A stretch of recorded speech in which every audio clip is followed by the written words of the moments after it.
I'm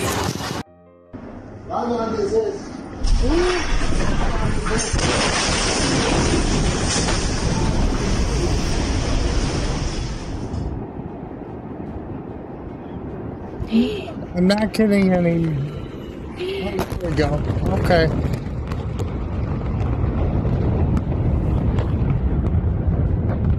So this is terrifying. Absolutely terrifying.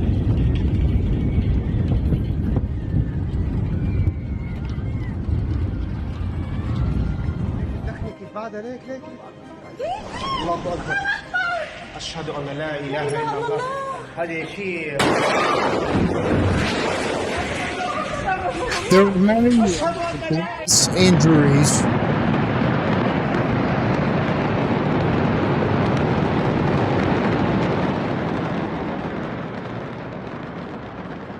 Now, the reason being is because people forget that sound travels at 700 miles an hour.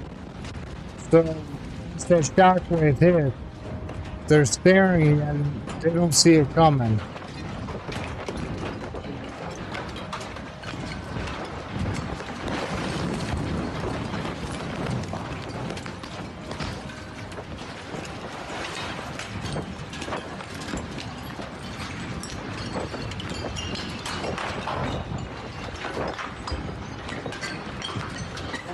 That is terrifying.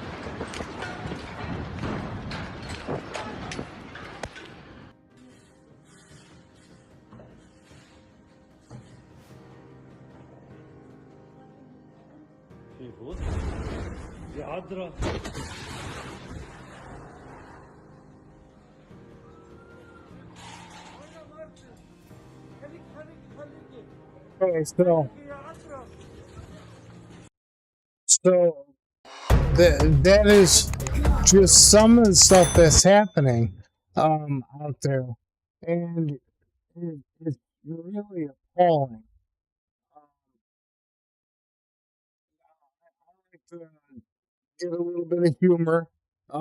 This is accidents at work, and I always love watching these.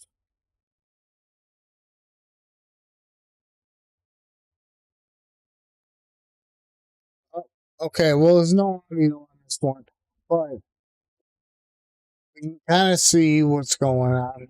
Whoa, big fire, big fire.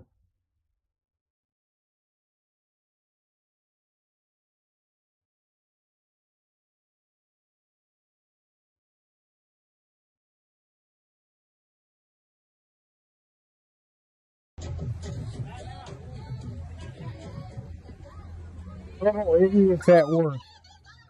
A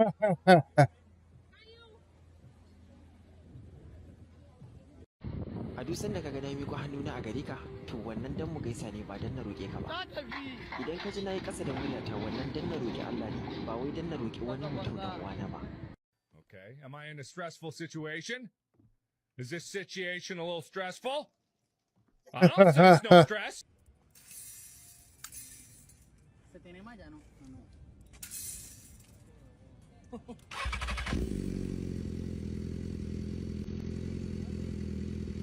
Boom.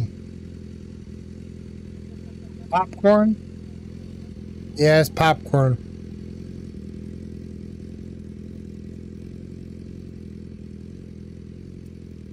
The pranks people play on each other. That's really funny.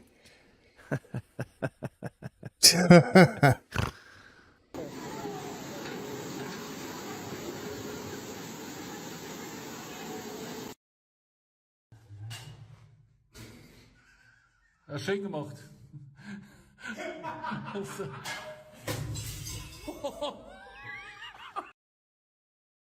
Let's get something a little bit more. These are all best of fails.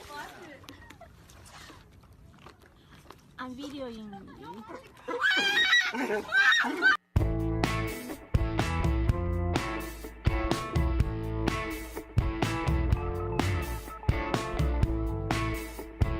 Got your big dressing gown on.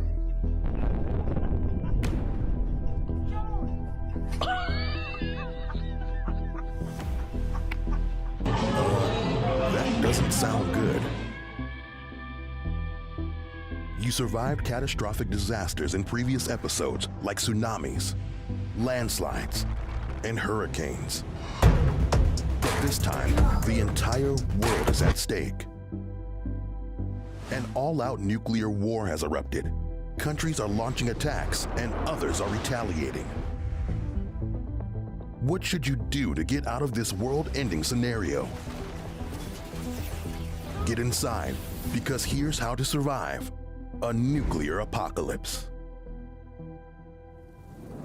The first thing is Right you now, need 9 countries are in possession of nuclear weapons.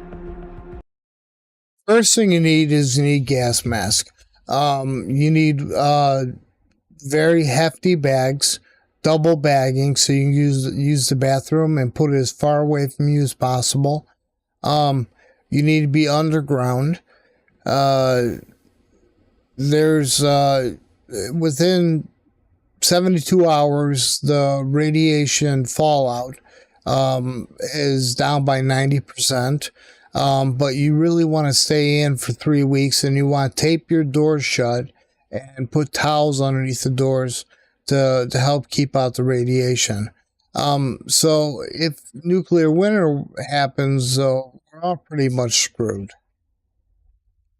If any one of them launched even one of the almost 15,000 nuclear warheads in the world, it could cause a wave of chaos and destruction. A blast from a 1 megaton warhead would vaporize anything within 1 kilometer from its center.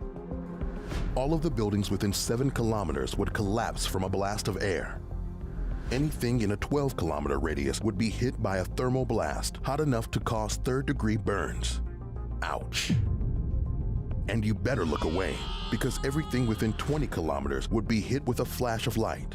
It isn't too dangerous, but it could cause you to go blind for a few minutes. What should you do when you hear the sirens?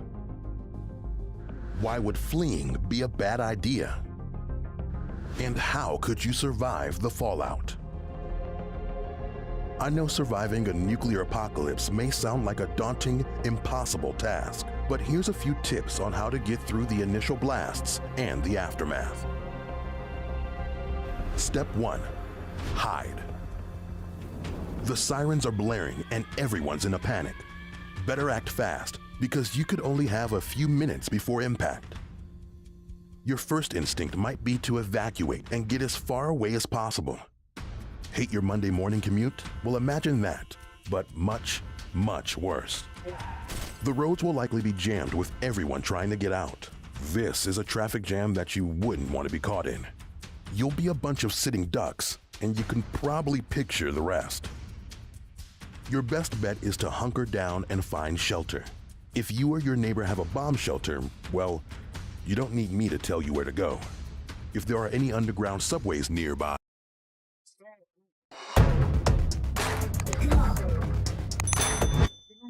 Officially have to watch this. You want to hunker down 72 hours. You want to cover up the vents. All clothes have to come off and go into bags. You want to have gas mask. You want to stay indoors for 3 weeks. I'm not sure what you're going to find out there of any food source.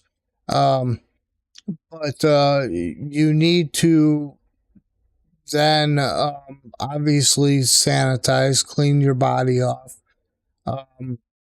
And for 3 days at minimum, 90% decrease. So this is very dangerous, and we're on the verge of World War III. I believe it started 2 years ago with Russia taking Ukraine. Now with China now giving arms to Russia, we have a super economic power in